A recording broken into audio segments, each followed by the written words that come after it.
Why can't we be friends? Improving interpersonal relationships.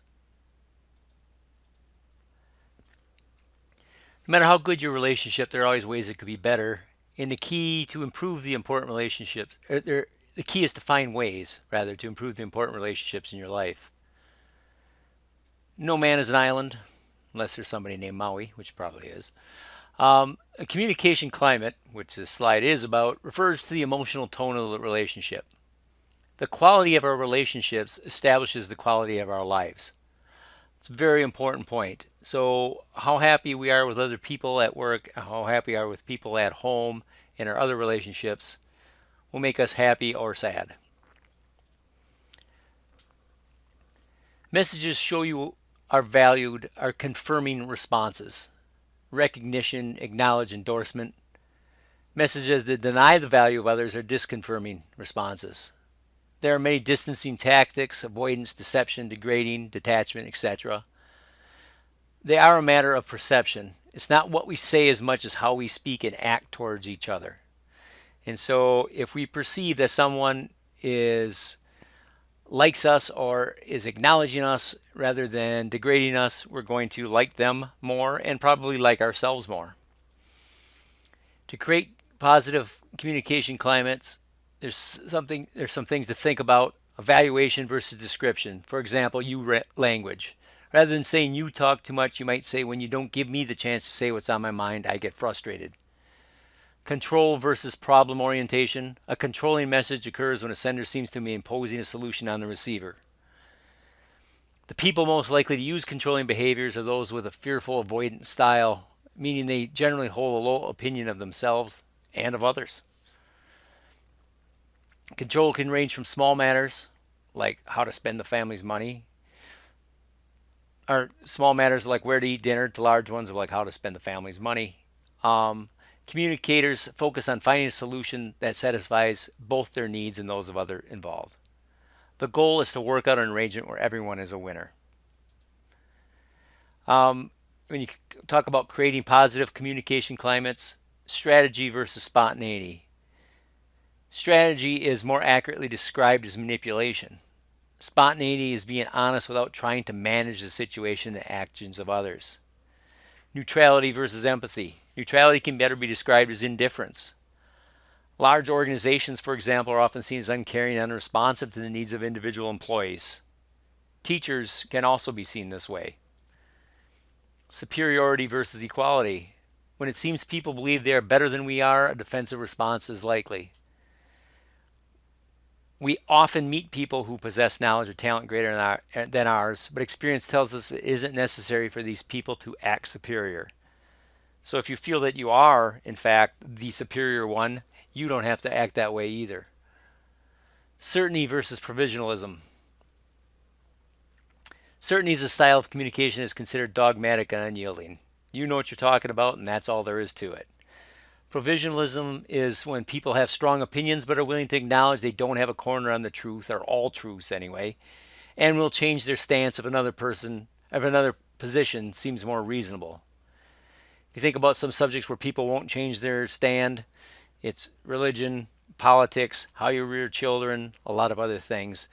And if you think about the why people do those things is, generally speaking, people who are overly certain are insecure.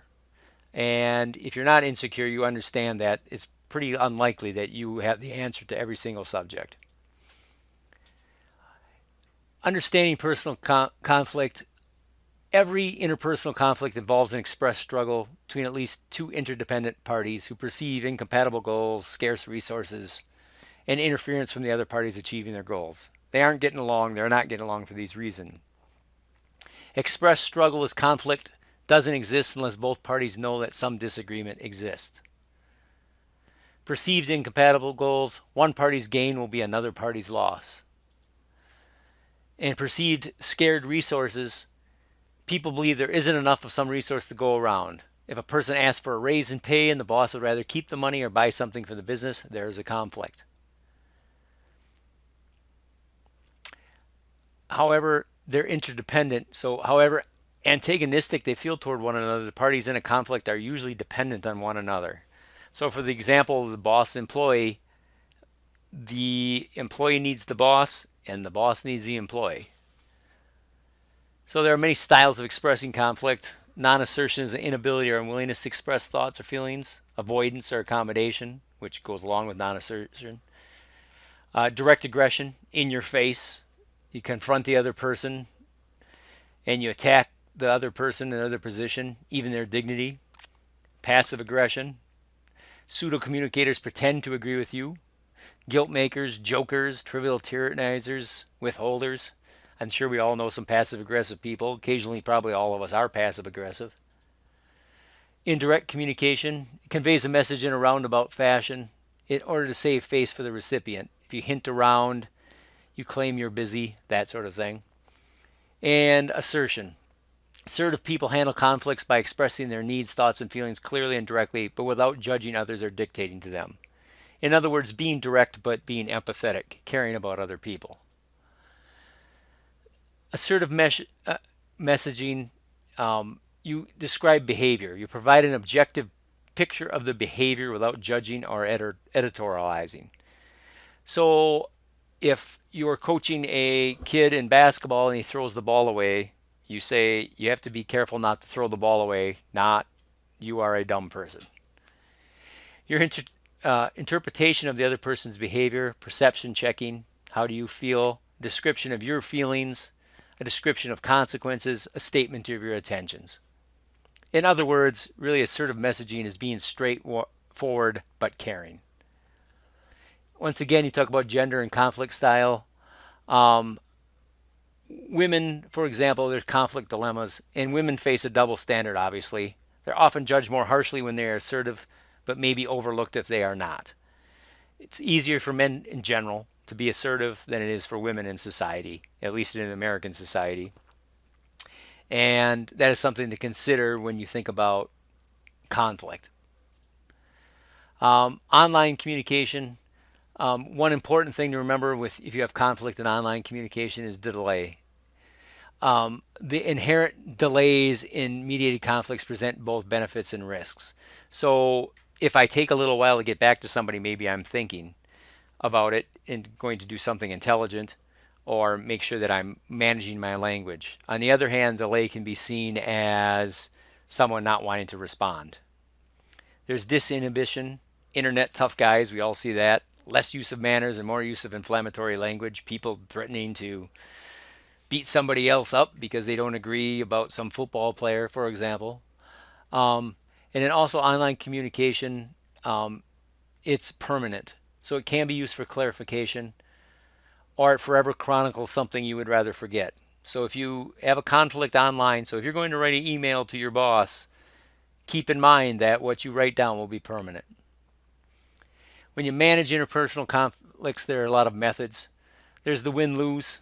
One party achieves his or her goal at the expense of the other. And occasionally win-lose is necessary. Two suitors want to marry the same person, somebody's going to be left out. There's lose-lose. Neither side is satisfied with the outcome. Nuclear war, divorce, parent-child conflict. There's compromise. Both parties get some of what they wanted, but both sacrifice some of their goals.